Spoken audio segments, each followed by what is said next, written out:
جی ناظرین، ہم آج دوبارہ ویلکم کہتے ہیں آپ کو آئیڈیا انٹرپرائز ڈیجیٹل مارکیٹنگ کے چینل پر، اور آج ہم ڈسکس کرنے لگے ہیں کہ کنفلکٹ یا جہاں پہ ڈس ایگریمنٹ یا جھگڑا کوئی پیدا ہو جائے کسی بھی طرح کا، تو اس کو کس طریقے سے حل کرنا ہے۔ کوئی بھی دو پارٹیوں کے درمیان جھگڑا کسی بھی وجہ سے ہو سکتا ہے، کوئی بزنس ایشو ہو سکتا ہے، یا کوئی ایموشنل ایشو ہو سکتا ہے، یا کوئی پولیٹیکل ایشو ہو سکتا ہے، یا کوئی پرسنل ایشو ہو سکتا ہے۔ ان ساری صورتحال کے اندر ہم نے کس طریقے سے معاملات کو پیسفل طریقے سے یا پرامن طریقے سے حل کرنا ہے، اس کے بارے میں ہم بات کرنے لگے ہیں۔ تو اس میں ہم آج 5 جو میجر ٹیکنیکس ہیں وہ ڈسکس کریں گے، باقی ہم نیکسٹ پھر اسی لیکچر میں جو ریمیننگ پورشن ہے اس کو ڈسکس کریں گے۔ جو مین 5 ٹیکنیکس ہیں وہ ایوائڈنگ، کہ آپ نے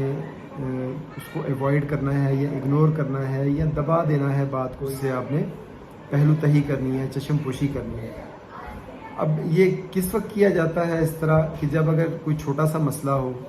یا آپ سمجھتے ہیں کہ اگر جھگڑا بڑھا تو نتائج جو ہیں وہ خراب ہو سکتے ہیں یا معاملات خراب ہو سکتے ہیں، یا بعض دفعہ یہ ہو سکتا ہے کہ آپ ٹائم گین کرنا چاہ رہے ہیں کہ ہمیں ٹائم مل جائے، اس کے بعد ہم مسئلے کو کس طریقے سے حل کریں گے، یا بعض دفعہ یہ ہوتا ہے کہ کوئی پروف آپ کے ہاتھ ابھی مکمل نہیں لگا، کوئی انفارمیشن ملی ہے، آپ پروفس اور انفارمیشن اکٹھی کر رہے ہیں کہ اس کے بعد آپ معاملے کو ڈسکس کریں یا سامنے لے کے آئیں۔ تو یہ ساری صورتحال ہوتی ہے جب آپ چشم پوشی سے کام لیتے ہیں یا ایوائڈ کرتے ہیں سچویشن کو۔ تو اس حالت میں جو نیگیٹو کنسیکوینسز ہوتے ہیں اس ٹیکنیک کو اڈاپٹ کرنے کے، وہ یہ ہیں کہ آپ اپنی کریڈیبلٹی اور کانفیڈنس آپ کا لوز ہونا شروع ہو جاتا ہے، اور دوسری بات یہ ہے کہ مسئلہ ایز اٹ از ادھر ہی رہتا ہے، مسئلہ کسی حل کی طرف نہیں جاتا، اور بعض دفعہ اگر زیادہ دیر چلے تو حالات یعنی زیادہ خراب بھی ہو سکتے ہیں۔ دوسری بات یہ ہے کہ آپ کو اس میں غصہ اور ایگریشن بھی آپ کی طبیعت کے اندر بڑھتا جائے گا۔ اب آتے ہیں دوسری ٹیکنیک کی طرف، اسے کہتے ہیں اکاموڈیٹنگ، کہ آپ نے دوسرے کی بات کو تسلیم کر لینا اور اپنی بات کو اگنور کر دینا، یا اپنے جو ہے آپ کو نقصان دے کر دوسرے کی بات کو مان لینا۔ تو یہ اس وقت ہوتا ہے کہ جب آپ سمجھیں کہ آپ غلطی پر ہیں، یا اس فیصلے کا آپ کو کوئی تھوڑا سا فائدہ ہے اور دوسرے بندے کو جو فائدہ ہے وہ بہت زیادہ ہے، یا بعض دفعہ یہ ہوتا ہے کہ آپ سمجھتے ہیں کہ ابھی وقتی طور پہ اس کو فائدہ ہو رہا ہے لیکن فیوچر میں آپ کو فائدہ زیادہ ہو جائے گا۔ تو ان ساری صورتحال کے اندر آپ اکاموڈیٹنگ والی سچویشن میں جاتے ہیں۔ مثال کے طور پہ آپ کے امپلائیز ہیں اور آپ جو ہے وہ آپ سے بونس ڈیمانڈ کر رہے ہیں، تو آپ سوچتے ہیں کہ ہاں بھی واقعی ان کا رائٹ بن رہا ہے، یا یہ ایک سیلری ان کے لیے بہت بڑی چیز ہے، اور میرے لیے جب میں اتنی سیلریز پے کر رہا ہوں تو ایک سیلری اوپر پے کرنا کوئی اتنا بڑا ایشو نہیں ہے۔ تو ان ساری سچویشنز کے اندر آپ جو ہے وہ اکاموڈیٹ کر دیتے ہیں، لیکن اس میں یہ ہوتا ہے کہ آپ کے اینڈ پہ نو ڈاؤٹ ایک فرسٹریشن کریٹ ہوتی ہے۔ ہو سکتا ہے کہ لانگ رن میں آپ نے سوچا ہو کہ بھی یہ نیکسٹ آپ پروجیکٹ لانچ کر رہے ہو، یہ امپلائیز اتنا ہی زیادہ پرفارم کر کے وہاں پہ آپ کو ڈیلیور کر دیں گے جو بھی ہے، لیکن وقتی طور پہ آپ اس میں بھی کانفیڈنس بھی لوز کریں گے، آپ کو ٹینشن اور ڈپریشن بھی انکریز ہوگا، اور آپ کو یہ لگے گا کہ آپ کی جو ہے وہ انسلٹ ہوئی ہے، یا آپ نے جو ہے وہ ڈسپلن لوز کیا ہے، یا آپ نے جو ہے وہ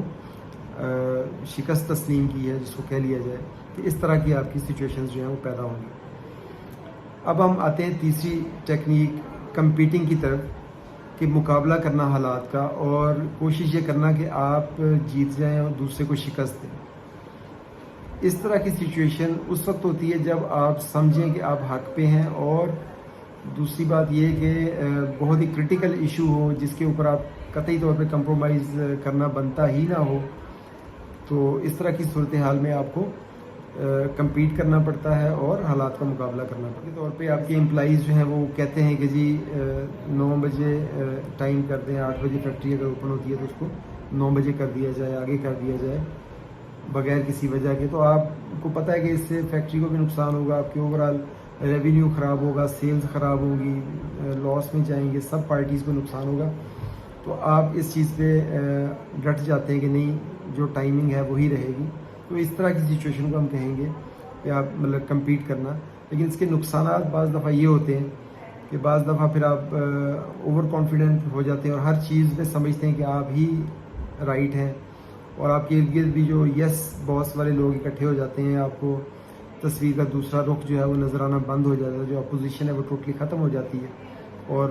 بعض دفعہ پھر آپ پرسیپشن ٹریپ کے اندر جا کے غلط فیصلے بھی کرنا شروع کر دیتے ہیں.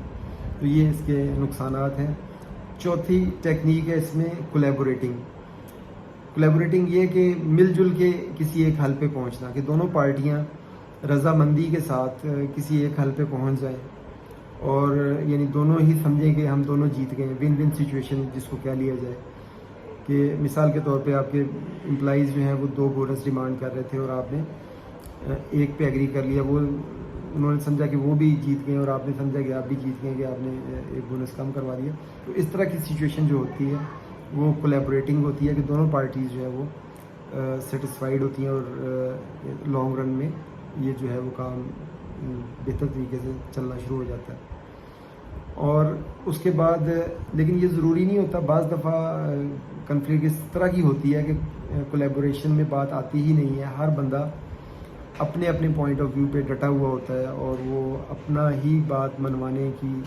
ہر صورت کوشش کر رہا ہوتا ہے، اس کے لیے ہر حد تک جانا چاہتا ہے. تو ایسی صورت میں پھر یہ 5ویں ٹیکنیک آئے گی، کمپرومائزنگ، کہ جب دونوں پارٹیز ہی کسی بات پہ ایگری نہیں ہو رہی تو پھر کچھ دو کی بنیاد پر سیٹلمنٹ ہوتی ہے، کہ کچھ بات ایک ہی مان لی جائے، کچھ دوسرے کی مان لی جائے اور کام کو چلایا جائے. لیکن اس کے بھی نقصانات پھر یہ ہوتے ہیں کہ کوئی بھی پارٹی مکمل طور پہ سیٹسفائیڈ نہیں ہوتی ہے، اور ان کے دل میں وہی ناراضگی اور گرج چل رہی ہوتی ہے، اور بزنس اور کمپنی بھی جو ہے وہ سفر کرتی ہے، لاسز کو بھی اور ریونیو لاس کو بھی اور ریپوٹیشنل لاس کو بھی. تو اس طرح کی سچویشن جو ہے وہ بھی آئیڈیل کوئی سچویشن نہیں ہے، بلکہ یہ ایک بیک اپ سچویشن ہے، کہ اگر کوئی اور سچویشن کام نہیں کر رہی تو پھر آپ جو ہے اس صورتحال کے اوپر عمل کریں گے. باقی جو ایوائڈنگ کا اپوزٹ ہے کولیبوریٹنگ، اور اسی طریقے سے اکاموڈیٹنگ کا اپوزٹنگ. تو یہ جو صورتحال ہے یہ دونوں ایک دوسرے کے مقابلے میں ہیں، اور یہ ایک بیک اپ سچویشن ہے جو کمپرومائزنگ والی ہے، کہ جس میں اب اگر کسی صورت میں کوئی چیز نہیں حل ہو رہی تو پھر اس کے اوپر ہم چلے جاتے ہیں. تو یہ تھا آج کی ڈسکشن کنفلکٹ مینجمنٹ کے حوالے سے. اگر آپ کو یہ لیکچر اچھا لگا ہے تو لائک کر دیں، اس کو شیئر کر دیں، اور اگر کوئی کویسچن ہے تو کمنٹس میں آپ پوچھ سکتے ہیں، اور چینل کو سبسکرائب کر دیں اور بیل آئیکن کو پریس کر دیں، تاکہ آپ کو اگلے لیکچرز جو ہیں وہ ملتے رہیں اور آپ ان سے فائدہ اٹھاتے رہیں. Thank you very much. Bye bye.